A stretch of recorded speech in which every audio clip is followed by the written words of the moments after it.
Well, now on to our special focus tonight. Shocking statistics that don't bode well at all for women's safety in the capital. In spite of new measures in place and greater social awareness, the Delhi police says sexual crimes have seen the sharpest rise in the last 3 months compared to the same time last year. Is this because crimes are rising in general or because people are more aware and willing to report the crimes more confidently? Tanima Biswas reports. 2 siblings kidnapped and murdered in East Delhi. A 7-year-old girl raped in her school in Outer Delhi. A 19-year-old girl from Delhi gang raped in an auto in the Delhi suburb of Ghaziabad. A wealthy businessman with political clout shot dead at this farmhouse in South Delhi. Incidents in the national capital region this year which have shocked the country. Now the latest figures of cases registered by Delhi police for the first 3 months of this year show there has been a huge surge in crime compared to the same period last year. Molestation cases have seen the sharpest rise, with police registering 794 cases compared to 115 last year. 359 rape cases have been registered this year compared to 143 last year. There have been 1,040 kidnapping cases this year. It was 680 cases for the same period last year. 486 snatching cases have been filed. There were 281 cases last year. The number of murder cases, though, have gone down from 119 last year to 89 this year. After the horrific gang rape last December, Delhi police had made safety for women their top priority. But has anything changed on the ground? For people who have been part of the protest post-December 16th, Delhi seems to have become more lawless than ever before. The measures that they were taking were largely in this regard of telling women to, restrain themselves. The fact that they are registering a case and there are more cases being registered is definitely an outcome of the pressure.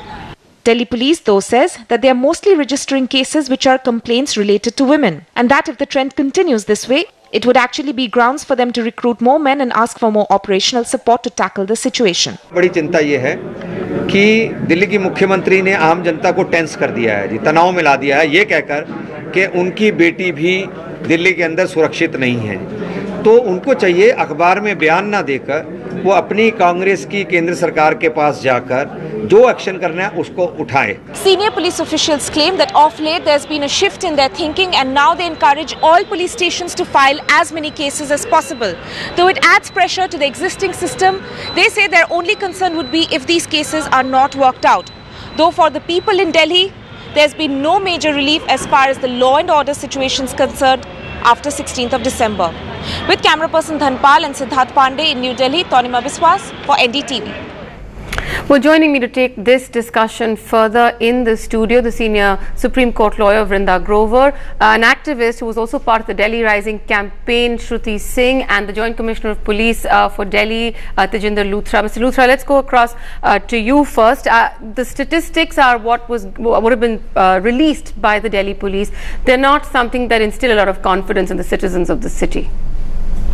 My point is contrary. Rather, our statistics should instill a lot of confidence in the women, because after the extremely unfortunate incident of 16 December, police has been sensitized much more than it was ever before. We have established women help desks which work round the clock in the police station, and more importantly, we have changed our protocol in dealing with the women complaints. What we have done is, earlier, when a woman would give a complaint, we would first conduct a preliminary inquiry and then turn into an FIR. In this process, many FIRs were not registered. But now what we have changed the protocol is that we register the FIR, whatever the woman is saying in the first place. We do not conduct any preliminary inquiry, and we are registering verbatim FIR on the complaint straight of the woman. Yeah, straight away. Right. And we have given free hand to everybody down the police station. Rather, we are encouraging them, if a woman comes, you must register the case immediately, investigate it promptly.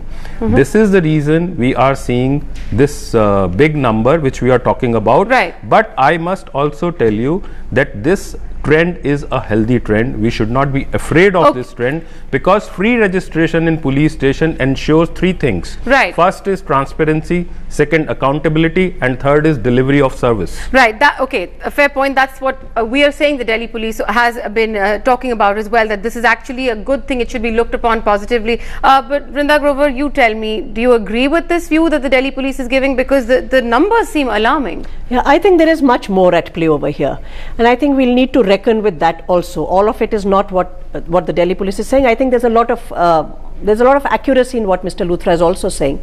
I think what December 16th and the outrage, the protests, and the subsequent conversations and public discourse that developed after that, what it did was to break the culture of denial and the culture of silence over sexual violence. And sexual violence came center stage, and everybody was compelled to talk and discuss.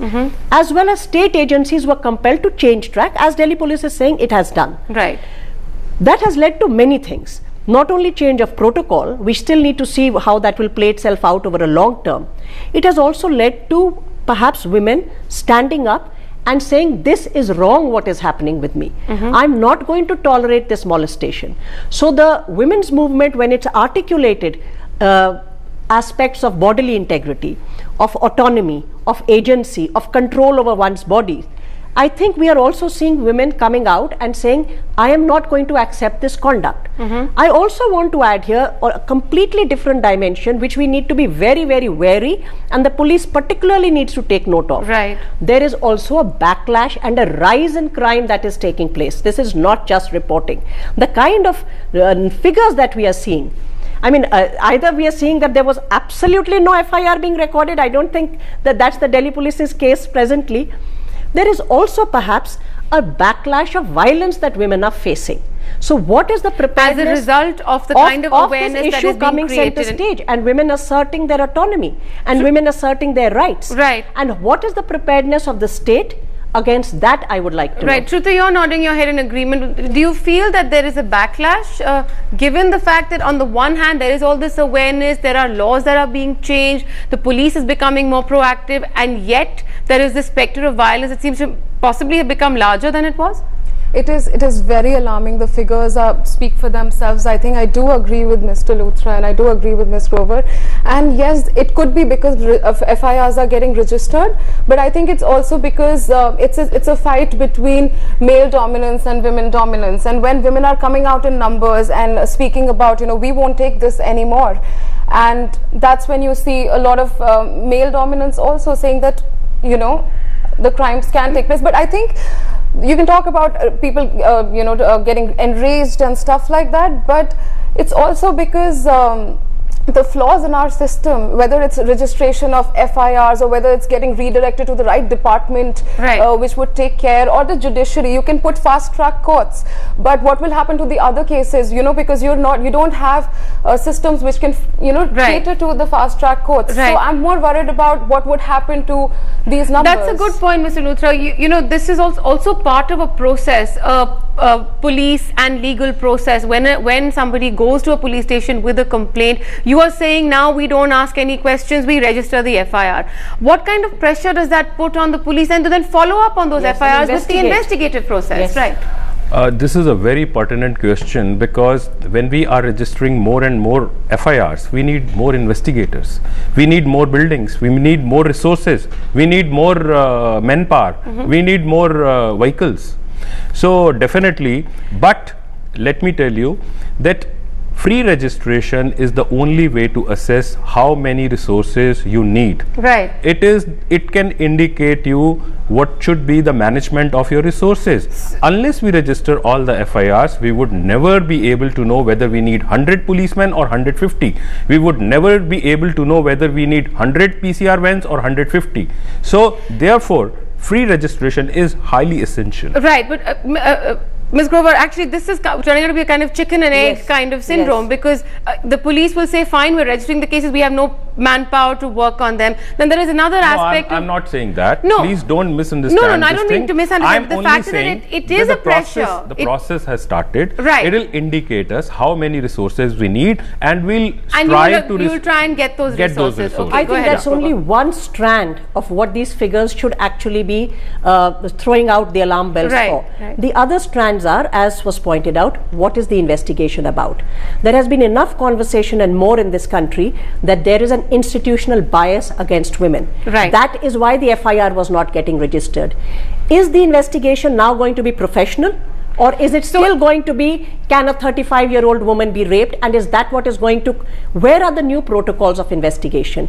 How is the investigation going to be supervised? Are those who are not going to be following those protocols be called to account? In a sense, what you're seeing is a lot of knee-jerk kind of responses. I'm saying this is not just about resources. This is about changing the manner in which you work. I would not use the term free registration. It's called registration in accordance with the law. The law mandates that there must be a registration of every cognizable offence whenever it is reported. So they're not doing anything that is outside the law suddenly. Right. For once, the Delhi police has begun to comply with the law. But that this is a top-down instruction that has come as well. It's not just a top-down instruction. It has come from the streets. It has come from the women. Right. And it has come from the law. The law passed by Parliament just now says, it has yet to, of course, get the notification, etc., says if you will not register the FIR, it will be a penal offence. Correct. So that is what is bringing about a little bit of the change. But this is just the first step. Yeah. What are the changes in the investigation?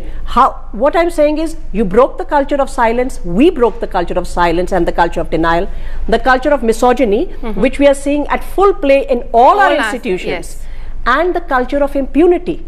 How are we going to change that? Unless you change these two, the culture of violence will not go away. So you tackle one, I mean, the police might file that FIR, but then there's all these other steps. Shruti, very quickly from you, and then we'll get Mr. Luthra to respond to this. Yes, I wanted to just add to that. The problem today is that such crimes are being committed because there's no fear of system, because they know that at the different stages they can get away with the crime, whether it's with police, whether it's prosecution or judiciary.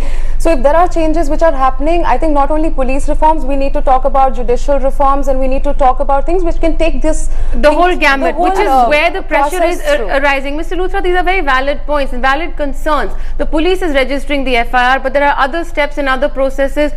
How do you respond to both Ms. Grover and Shruti? I absolutely agree with what Vrinda Grover has just said. You know, a police organization's performance should be evaluated on two criteria. Number one, whether the police organization is registering all FIRs according to the law. Number two, if at all they are registering, what is the quality of investigation, whether they are doing quality investigation, whether they are solving the cases promptly or not. I must assure you that not only we are registering the cases freely, we have also changed our protocols regarding investigations. We are involving women NGOs in recording the statements of rape victims. We are requesting doctors, then please don't conduct the double finger tests. We have changed many protocols, and we are ensuring that while investigating the case, the woman's dignity is not compromised. Right. So many factors, as you're saying. You know, like we said, these figures are extremely alarming. We hope that it's a reflection of the fact that women are coming out and not necessarily a reflection of crimes actually rising. But as Ms. Grover pointed out, there are... I do not agree with one point which Ms. Vrinda Grover has just said about the backlash. Of course, backlash we can discuss about, but unless we have a concentrated study or research on it, we should not say that it is because of the backlash. Go ahead. Let us therefore, the data that is coming, I think it requires research. You're absolutely right. Let us analyze who are these, from which class, from which constituencies are these complaints So it boils down again to the investigative process. Is it against stranger molestation and rape, or is it within the family? Within the family. Unless we have disaggregated data, our responses cannot be fine-tuned. One very important aspect of the whole thing I would like to bring to notice of your audience. Whatever cases have been registered of molestation or rape, 90% of the victims are from lower and middle end of the society, which shows that police is caring for women, and that too from the lower end of the society. So I think now what the police is not only caring for high and mighty. And now what the issue is that as we seem to have evolved a consensus at least on one thing over here, is that the need is now for the investigative process to back up the fact that these crimes have indeed taken place, and then follow the process further in order for women to actually feel that, okay, Delhi police or any other police in the country is sitting up and taking note of these problems. Unfortunately, we're completely out of time. We'll have to leave it there, but thank you all very much for joining me in the studio. Stay tuned. This moment we come back after a short break.